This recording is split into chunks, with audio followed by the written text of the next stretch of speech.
Welcome back. So last class में हमने जो इंग्लिश चौशरियन थे उनको कंप्लीट किया।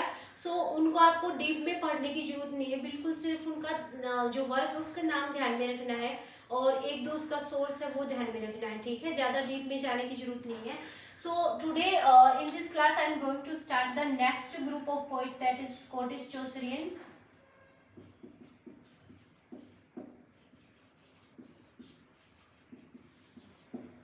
स्कॉटिश चौशरियन थे, ये भी वो पोइट और राइटर आते हैं इसमें जो कि जो जोफ्री चौसर है उसकी राइटिंग स्टाइल से, उसकी लैंग्वेज से, उसके डिक्शन से काफी इंस्पायर्ड थे और उन्होंने उसी से इंस्पायर्ड होके अपना वर्क लिखा, ठीक है। इसमें फर्स्ट लेते हैं हम James first of Scotland. James first of Scotland, ठीक है। ही बिलोंग्स टू स्कॉटलैंड, इसलिए इसको जेम्स फर्स्ट ऑफ स्कॉटलैंड बोला जाता है। सबसे पहले ये जेम्स फर्स्ट ऑफ स्कॉटलैंड वही है जो जैकोबियन एरा में किंग ऑफ इंग्लैंड बनता है, ठीक है। ये वही है, ये आपको ध्यान में रखना है। इसका टाइम पीरियड है वो एक बार लिख लो आप, 1394 से 1437, 1394 से 1437, ठीक है।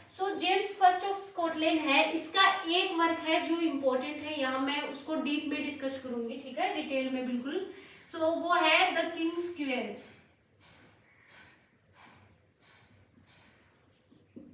द किंग्स क्वेयर, ठीक है, द किंग्स क्वेयर है। ये जो वर्क है दैट इज रिटन इन 1435। सबसे पहले ये वर्क है, आपको मेजरमेंट याद रखने की इसमें क्या क्या है, बेसिक इंफॉर्मेशन। ये एक सेमी ऑटोबायोग्राफिकल वर्क है, सेमी ऑटोबायोग्राफिकल है, ठीक है। और ये सेमी ऑटोबायोग्राफिकल किसको बोलते हैं कि जेम्स फर्स्ट ऑफ स्कॉटलैंड है, इसने अपनी खुद की लाइफ पे इसको खुद की लाइफ को डिस्क्राइब किया है इस वर्क में, ठीक है। ये वर्क कब लिखा गया था? जब जेम्स फर्स्ट ऑफ स्कॉटलैंड है he was in the prison, जब वो जेल में था, okay, he was in the prison and during the king of Henry fourth of England. Henry fourth of England था, उसने इसको प्रिजन में डाल दिया था, जेल में डाल दिया था, तब उन्होंने ये वर्क जेल के अंदर लिखा था, ठीक है। ये आपको ध्यान में रखना है। अब इसकी स्टोरी क्या है, ये उसकी रियल स्टोरी पे बेस्ड है, क्योंकि इन्होंने खुद की लाइफ को डिस्क्राइब किया है कि उसने जेल में कैसे अपना टाइम स्पेंड किया, ठीक है। ये जो किंग्स के दैट्स पोइम है वो स्टार्ट होती है कि जो पोइट है James first, he was unable to sleep in the jail. वो जेल में जो नींद उसको नहीं आ रही होती है, he was unable at the time of night. He takes the book of Boethius. Boethius एक रोमन फिलोसोफर होता है, बोथियस की एक बुक थी जिसका नाम है consolation of philosophy, consolation of philosophy, ठीक है। वो आपको ये पूछ सकते हैं कि which book the kings first of England is writing is reading when he was unable to sleep. ये बुक पढ़ रहा था बोथियस की, कॉन्सोलेशन ऑफ फिलोसॉफी, ठीक है। That this book helps him to get back to his bed, get back to sleep, okay. And immediately क्या होता है, he was when he was in his dreams, जब वो ड्रीम में होता है, इस बुक को पढ़ने के बाद जब उसको नींद आती है, and he take he dreams, in his dreams क्या करता है, वैसे तो वो रियल इंसिडेंट बता रहा है इसमें, बट ये ड्रीम एलिग्री भी है। देन क्या कर he shows that when he was in the jail, then he during his window he shows a beautiful girls, वहाँ विंडो के थ्रू एक गर्ल्स को देखता है, and he immediately falls in love, और उसके प्यार में पड़ जाता है। And he released from the jail and he got married to the same girls, उस सेम गर्ल से वो शादी करता है। For any reason both of them have to remain depart, एक दूसरे से अलग होना पड़ता है।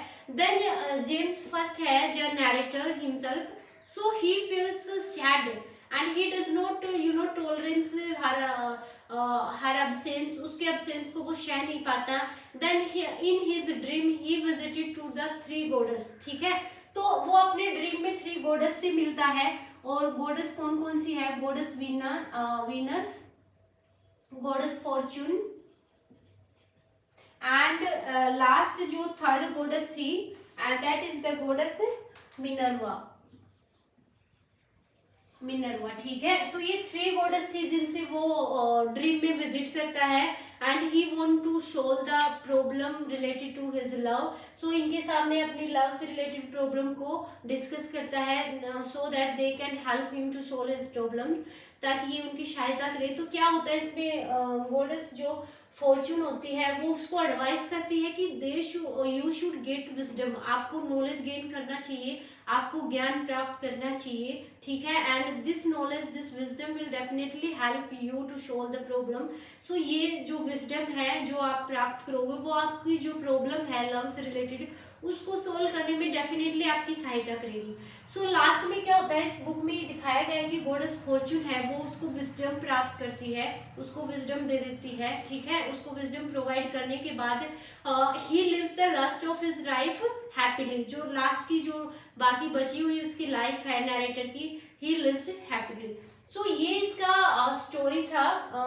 सिर्फ आपको इतना ध्यान में रखना है, ये सेमी ऑटोबायोग्राफिकल है, और ये लिखी गई थी जब when he was in the present, ठीक है। सो इसकी स्टोरी ध्यान में रखने ना ज्यादा मतलब डिफिकल्ट नहीं है, इंटरेस्टिंग स्टोरी है, सिर्फ इतना ही बहुत है। नेक्स्ट जो पोइट है that belongs to that Scottish group is Robert हेनरिसन।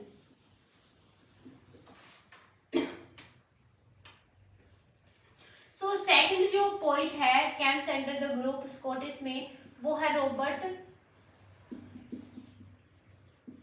हेनरिसन। So Robert Henryson है, इसका टाइम पीरियड है 1425 टू 1500, ठीक है। सो ये इसका टाइम पीरियड है, और रॉबर्ट हेनरिसन का एक वर्क है जो एग्जाम में कई बार आता है, ठीक है, उसको मैं यहाँ डिटेल में डिस्कस करूंगी। सिर्फ एक वर्क है जो ध्यान में रखना है ना, the testament of Cresseid, the testament of Cresseid. So देखो यहाँ क्रिसिड है, देखो क्रिसिड की स्पेलिंग देखो आप, स्पेल कितनी डिफरेंट है। चौसर में जो क्रिसिड थी उसकी स्पेल भी बिल्कुल डिफरेंट थी, और जो विलियम शेक्सपियर ने अपना जो प्रोज वर्क लिखा उसमें ट्रोलस और क्रिसिड, तो उसमें जो क्रिसिड है उसकी स्पेल भी डिफरेंट है। तो मैं आपको तीनों की बता देती हूँ। ये है रॉबर्ट हेनरिसन की, ठीक है। सेकंड है चौसर की, उसमें था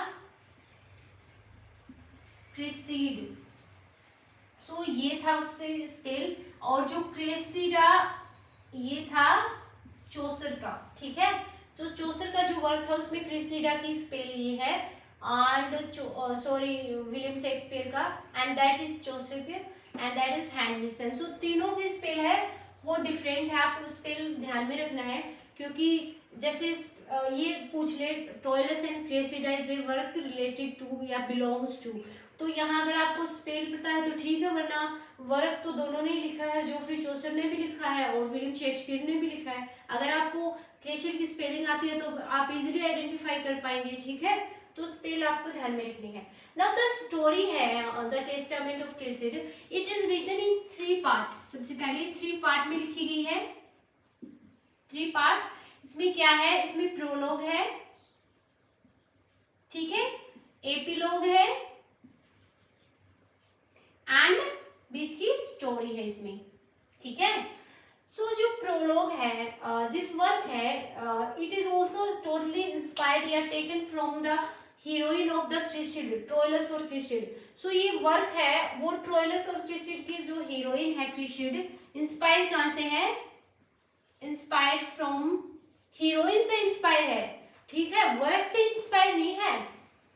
he is inspire from the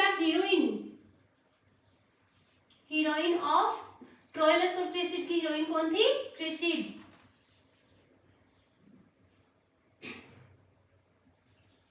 ठीक है, चौसर। सो रॉबर्ट हेनरिसन है वो क्या कर रहा था, he was reading the book just only to kill the time pass करने के लिए वो द ट्रोइलस और क्रिसिड जो वर्क है, जोफ्री चौसर का जो पोइम है वो पढ़ रहा था। तो ये स्टोरी स्टार्ट होती है प्रोलॉग से। सो प्रोलॉग में रॉबर्ट हेनरिसन है, he was reading the work of Geoffrey Chaucer, Troilus and Cresseid, and he was very inspired by the heroine of Troilus and Cresseid. वो क्रिसिड से काफी इंस्पायर हुआ and he immediately thinks to write about the story in his own way, on style, on and on language. तो उन्होंने पढ़ते पढ़ते, जब वो ट्रोइलस और क्रिसिड पढ़ रहा था जोफ्री चौसर का, तो उनके सडनली उसके माइंड में आता है कि क्यों ना मैं भी अपनी एक पोइम लिखूं, एक वर्क जिसको मैं अपनी लैंग्वेज में अपने तरीके से लिखूंगा और जो बेस्ड होगी जो क्रिसिड है स्पेस की लाइफ पे। तो ये ध्यान में रखना, ये वर्क है स्टार्ट कहाँ से होता है, ये क्वेश्चन आया हुआ है। So this work is start from when the Geoffrey Chaucer का जो ट्रोइलस और क्रिसिड है वो एंड होता है, ठीक है। So it starts from end of Troilus and Cresseid, ठीक है। जोफ्री चौसर का जो ट्रोइलस और क्रिसिड है वो एंड होता है, वहां से ये स्टार्ट होता है। अब स्टोरी क्या होती है कि वहां जोफ्री चौसर की जो वर्क है ट्रोइलस और क्रिसिड, वहां उसका एंड होता है कि जो हीरोइन है Cresseid, okay, he in starting of the poem she loves too much to Troilus. वो ट्रोइलस से बहुत ज्यादा प्यार करती है। But when she goes to the Greek camp, जब वो ग्रीक कैंप में जाती है अपने फादर कैलकस के साथ, तो वहां क्या करती है वो, she immediately falls in love with Diomede. वो वहां डियोमिड के प्यार में पड़ जाती है, ठीक है। और यहाँ उसने ट्रोइलस को चीट किया। सो जब वॉर ऑफ ट्रॉय हो रहा होता है, तो वॉर ऑफ ट्रॉय जब एंड होता है तो डियोमिड होता है वो उसको क्या कर देता है, नेग्लेक्ट कर देता है, उसको छोड़ देता है। अब क्रिसिड क्या करती है, she was very sad, okay, and she return back his own country. वो अपने खुद की कंट्री आ जाती है and she goes to the temple of goddess Venus. Goddess Venus है उसके टेम्पल में जाती है, because goddess Venus is the goddess of love and beauty. Goddess Venus है वो लव और ब्यूटी की है, वो गोडेस है, वो देवी है। तो उसके मंदिर में जाती है वो एंड सी फील्स सैड। वो कंप्लेन करती है गोडेस वीनस को कि why she rode such kind of fortune of her. उसने इस तरह का उसका भाग्य क्यों लिखा कि उसको डियोमिड ने उसको छोड़ दिया। तो गोडेस वीनस है वो उसको रिमाइंड करती है उसके पास्ट टाइम के बारे में, जब उसने ट्रोइलस को चीट किया था, ठीक है। तो गोडेस वीनस है उसने उसको रिमाइंड किया कि कि आपने भी तो ट्रोइलस को चीट किया था। तो उस टाइम में जब उसको याद दिलाती है वो टाइम, नव जो ट्रोइलस है, सॉरी क्रिसिड है, वो क्या करती है, वो अब्यूज करती है गोडेस वीनस को। तो गोडेस वीनस को गुस्सा आ जाता है और वो उसको कर्स करती है कि you will live the rest of your life as a ugly women, as a beggar, okay. So क्या होता है कि वो गोडेस वीनस है वो काफी अनोयड है क्रिसिड से और गुस्से में उसको कर्स किया कि आपकी जो बाकी बची हुई लाइफ है वो तुम एक अगली वीमेन की तरह, एक बैगर की तरह जियोगी। नाउ जो क्रिसिड होती है, she is bounded to live a life like a beggar, okay.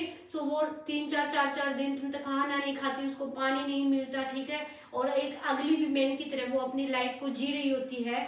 So once क्या होता है, she is begging on the throw of Troy.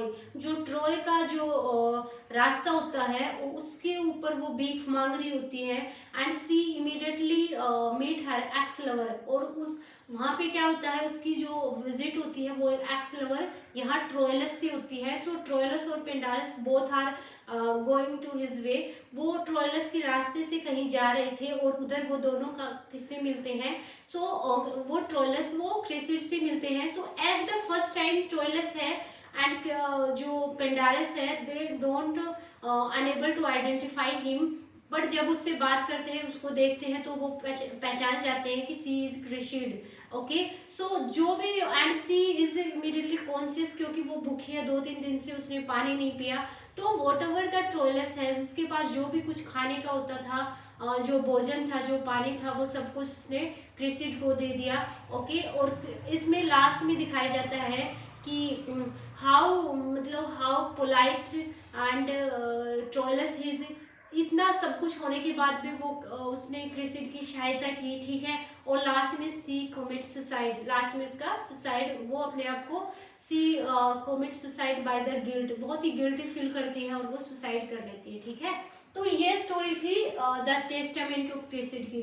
सो सिर्फ आपको स्टोरी ध्यान में रखना है और ये ध्यान में रखना है, ये पोएम है, it is written in the 3 part. और जब जो नरेटर था, he was reading the story of Geoffrey Chaucer Troilus और क्रिसिड, सो इमीडिएटली उसके माइंड में आता है कि क्यों ना खुद की मैं एक स्टोरी लिखूं। तो वो इस हीरोइन से, क्रिसिड से काफी इंस्पायर था और इसलिए उन्होंने ये स्टोरी लिखी। So that's all. नेक्स्ट बचे हुए हैं, उनको हम नेक्स्ट क्लास में गिनेंगे।